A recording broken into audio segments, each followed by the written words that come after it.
This is one of the deadliest cult tragedies in modern history. A story of faith turned fatal, a charismatic leader, hundreds of victims, and a forest that became a mass grave. Today we break down the Shakahola Forest Doomsday cult, the case, the cause, and the deeper criminology behind one of Kenya's most haunting crimes. In early 2023, Kenyan authorities made a horrifying discovery in the Shakahola Forest located in Kilifi County.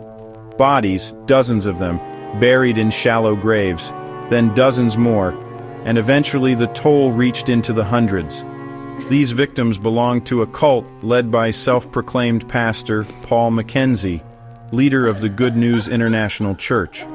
Mackenzie preached an extreme apocalyptic doctrine. He told followers the world was ending, and that the only path to salvation was to starve themselves to death. Families sold their belongings.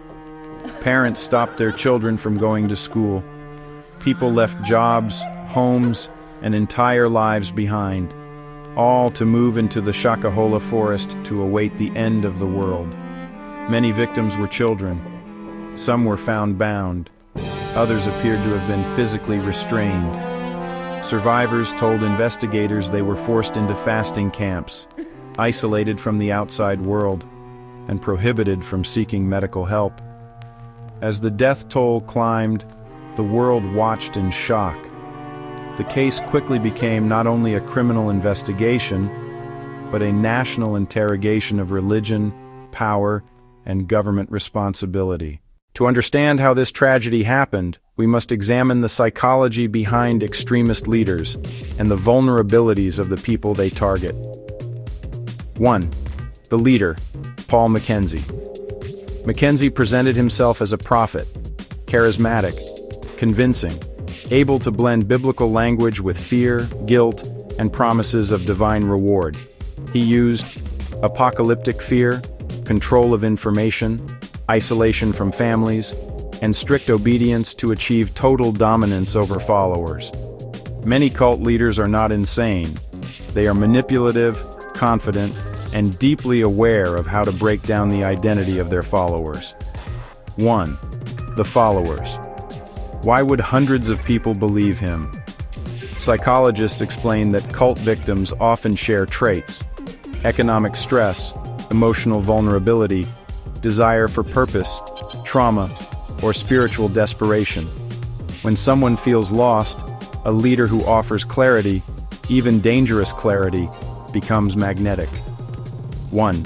The environment. Shakahola Forest itself became a psychological tool, remote, hidden, cut off from outside influence. Once inside, followers were surrounded only by believers, a closed echo chamber of fear, devotion, and obedience. 1. Coercion and control. Reports suggest that some followers attempted to escape and were punished. Children starved against their will. Families pressured each other to comply. This wasn't just faith. It was psychological captivity. The Shakahola Massacre reveals several criminological truths about cult dynamics and mass victimization. 1. Cultic coercive control. Cults use systematic methods to break a person's autonomy. Isolation, sleep and food deprivation, repetitive indoctrination, emotional blackmail, strict rules and punishments. Over time, the individual loses the ability to think independently. 1. Charismatic authority. Max Weber. Mackenzie fits Weber's concept of a charismatic authority figure whose legitimacy comes from personal claims of divine power. Followers obey because they believe he is chosen, special, or uniquely enlightened. 1. Mass psychology and groupthink.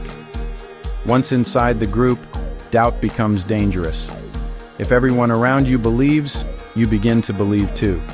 Dissent feels like betrayal. Your entire sense of reality becomes tied to the group. 1. Sociological strain and desperation. Many cult members were facing poverty, unemployment, and social disillusionment. Apocalyptic promises offered meaning and escape. When society fails to offer hope, extremist groups step in and fill the void.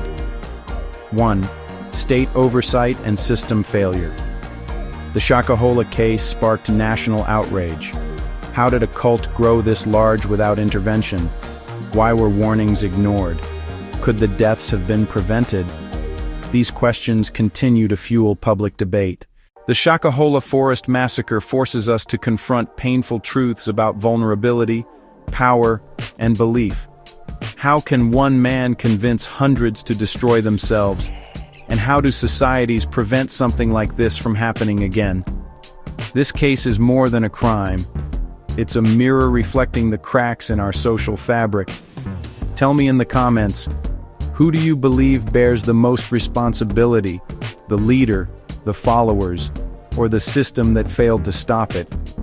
Thank you for watching, and stay curious.